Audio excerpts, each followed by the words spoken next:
Jirra jirtu hordoftootaa fi daawwattoota FIB akkasumas hordoftoota qophii ijoollee lattuu. Egaa ani maqaan koo Nagaa Abboomaan jedhama.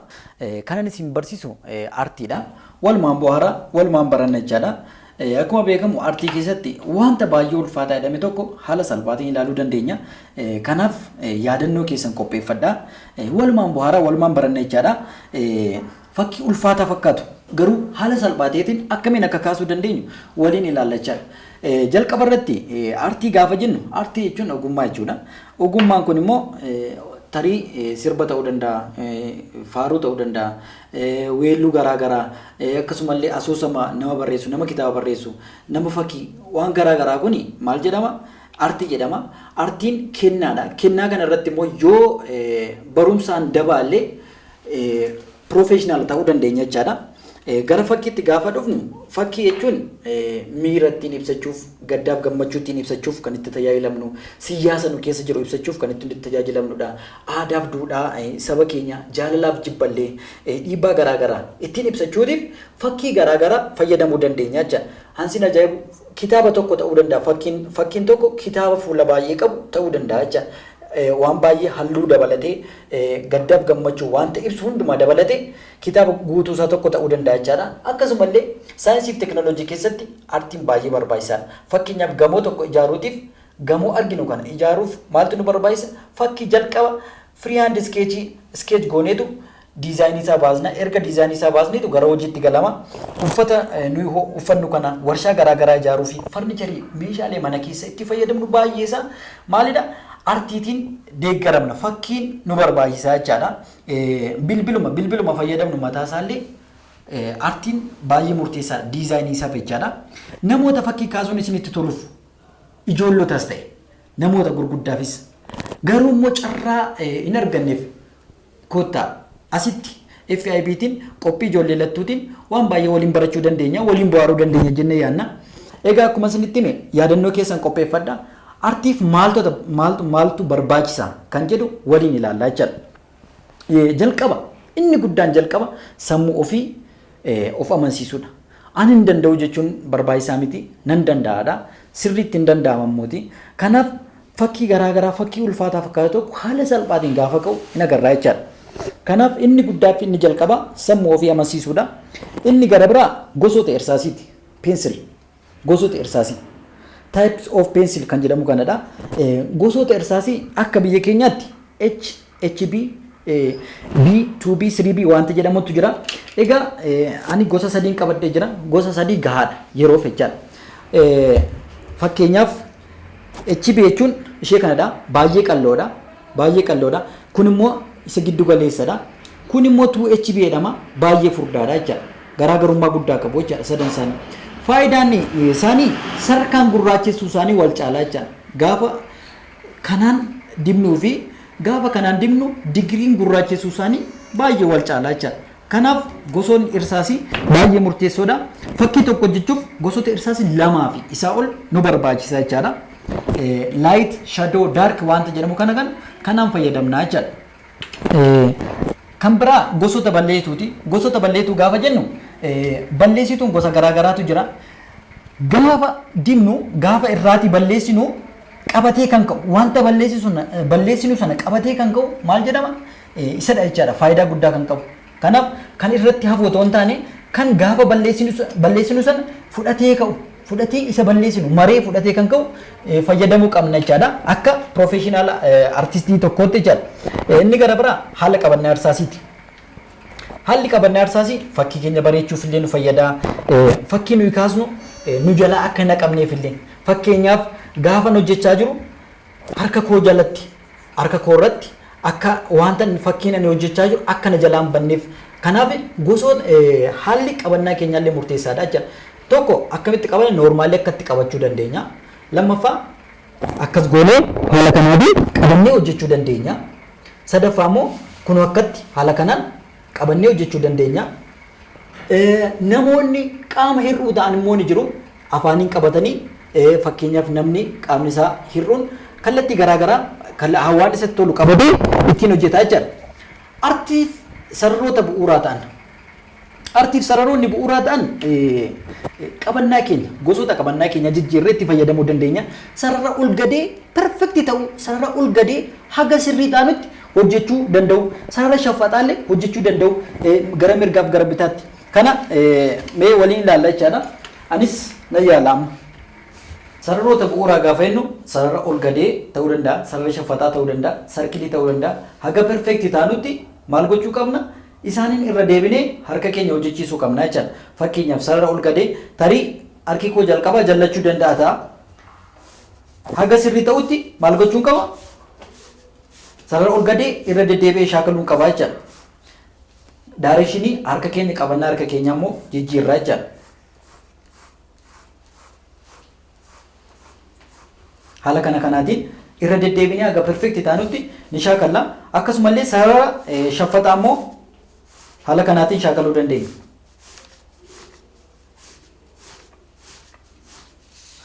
Asirraan illee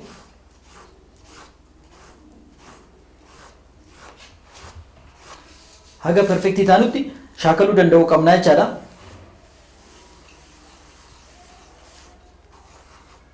Clockwise and anti-clockwise irra deddeebinee shaakaluu qabna jechaadha.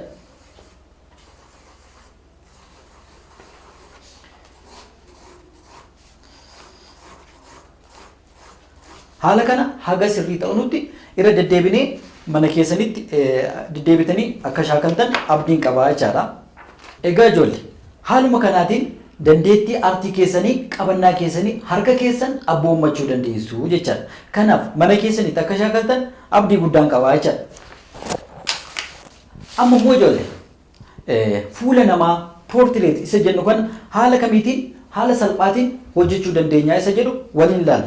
Fakkeenyaaf nama kaasuuf, wantoota kaasuuf, bineensa kaasuuf haala salphaa ta'eetiin akkamiin akka hojjechuu dandeenya waliin ilaallaa jechaadha. Inni guddaan wantoota murteessoo afurtu jira. Fakkii tokko kaasuuf, fakkii professionaalonni kaasan yookaan fakkii nama dhaabbatu tokko kaasuuf wantoota barbaachisoo afurtu nu barbaachisa jechaadha. Inni jalqabaa boca. Boca jechuun waan sun rectangleidha moo rogarfiidha moo squareidha moo rogsadeedha moo kan jedhuuf haala sheeppii sanaa haala yookaan boca sanaa ilaaluun barbaachisaadha jechaadha. Kanaaf boca sana irratti hundoofnee jalqaba maal goona boca sana sirriitti ilaallee waan sana adda baafachuu dandeenya jechaadha. Inni lammaffaani proportion yookaan madaalli isa jennudha. The ratio between dimensions isa jennu.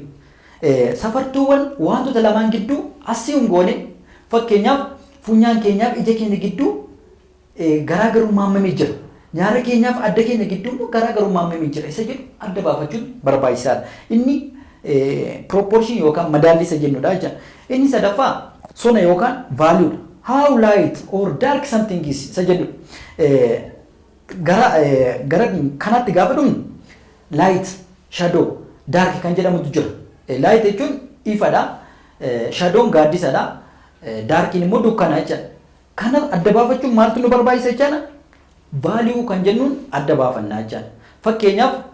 Fakkeenya tokko gaafan isinii fudhadhu ani gaafa nyaara koo akkas gaafa nyaara guuruun koo maaliin beekama? Wantoonni gugurraattiin kanarra jirti. Fakkeenyaaf gaafan kana jedhu isheen kun hin seente keessa. Maaliif seente? Gati gurraacha ta'eef dha miti gati gurraacha ta'eef adda baaftani. Kanaaf haala kana irraa adda baafachuuf namarra wanneechuuf nu barbaachisa jechaadha. Inni arfaffaa inni dhuma foormii isa jenna. Foormiin ifti karaa kam jira kallattii kamirraan aduun jira kallattii kamirraan duumessi jira waan kana adda baafachuuf nu fayyada jechaadha. Egaa kana booda fuula namaa bobboca garaagaraallee waliin hojjennaa lakkoofsota garaagaraa fayyadamuutiin maal godhu? Fakkii garaagaraa nu hojjennaa jechaadha. Kana booda isinis bashannanaa barumsa akka irraa argattan abdii qabnaa jechaadha. Ijoollee amma immoo nama dhaabbachaa jiru tokko haala salphaatiin akkamiin safartuusaa beeknee hojjechuu dandeenya isa jedhu haala salphaatiin nama dhaabbachaa jiru tokko kaasnee sinittan agarsiisaa jechaadha. Kanaaf akkuma dura sinitti hime ijoollee waraqata keessan qopheeffadhaa isiniin jedheera. Irsaasii keessan qopheeffadhaa balleessituu keessan illee qopheeffadhaa isiniin jedheera. Egaa akka gootani waraqata akka kanaa waraqaa takka kana bakka 8tti hiruu dandeessu. Bakka 8tti hirtu. Bakka 8tti hirtu jechuudha. Ani egaa bakka meeqattan irra dheechaan bakka 1, bakka 2, bakka 3, 4, 5, 6, 7, 8 bakka 8tti tan hiree bakka wal qixaa meeqa jechaan 8tti tan hiree jechaan. Egaa haala salphaatiin erga bakka 8tti hirree nama guutummaa isaatti hojjechuu dandeenya jechuudha. Bakka 8tti hirree jechuudha. Nama dhaabbachaa jiru tokko bakka 8tti akkamitti akka hirree hojjennu haala salphaatiin. Fakkeenyaaf takka takka harkisaa sin jalaa dheeratee sin rakkisa ta'a. Takka takka immoo funyaasaa sin jalaa bal'atee sin rakkisa ta'a. Takka takka immoo gurrisaa sin jalaa guddatee sin rakkisuu danda'a. Kanaaf furmaanni maaltu jira? Furmaanni bakka 8 kanatti hirannee haala salphaa ta'eetiin akkamiin akka hojjechuu dandeenyu waliin ilaallaa jechuudha. Akka qophooftanitti abdiin qaba. Sarara jalqabaa irratti maalan kaasa? Kana asii haga asiiti jechuudha. Kanaaf waluma wajjin kaasaa ilaallaa deemnaa jechuudha.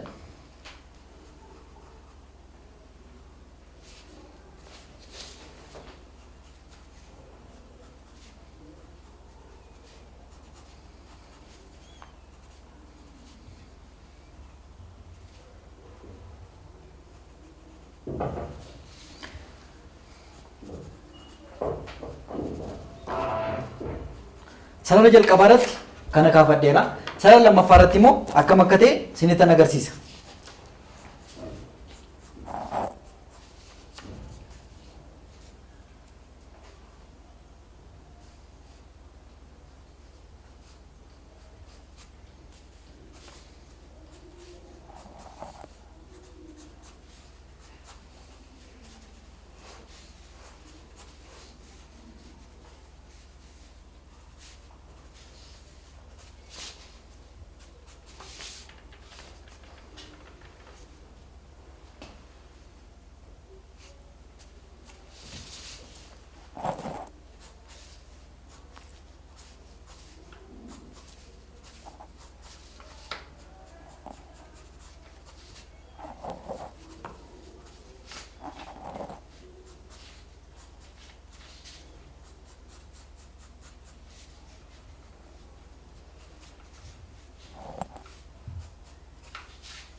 Egaa haala salphaatiin nama dhaabbataa jiru tokko kaasee hin jiraachaa.